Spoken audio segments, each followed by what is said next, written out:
Hello， 各位观众朋友，大家好，欢迎收看《Go Go Go》好吧，我是明珠。今日要教大家来做两个特别的料理，就会用到猪膝凤梨炒木米，也就是呢猪背、凤梨炒木耳猪背耶。观众朋友，你有做过吗？我们来看看怎么做吧。猪膝凤梨炒木米，当然呢，凤梨就是我们的食材之一。凤梨的客家话呢，就是叫做凤梨。凤梨，特别啊，客家人我记得在高雄、屏东一带那边的凤梨非常的好吃哦。就是要先把我们的姜跟这个木耳的地方呢，一起先把它爆香。好，现在我们把我们的猪背放下去炒喽。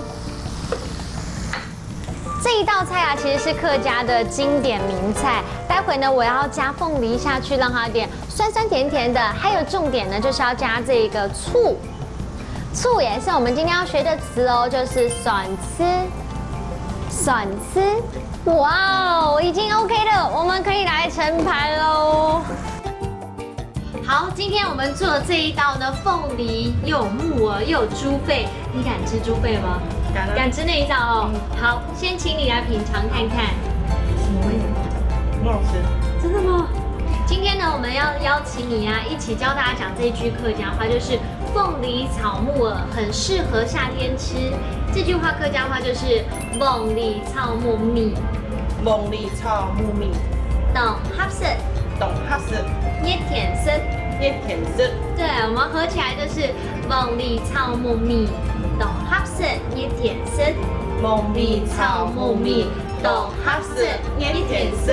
你是客家人吗？对啊。哦，难怪讲得这么好，谢谢。谢谢。Hello， 各位观众朋友们，今天做的这道菜你们喜欢吃吗？特别适合这天气比较热的时候吃，很爽口哦。当然了，我们认识了新的词，一起来复习一遍吧。来看第一个词就是凤梨，凤梨，凤梨。第二个呢就是醋，酸吃，酸吃。第三个呢，我们来学到一整句话，来看这句话就是凤梨炒木耳，很适合夏天吃。凤梨炒木米，懂合适捏甜色。凤梨炒木米，懂合适捏甜色。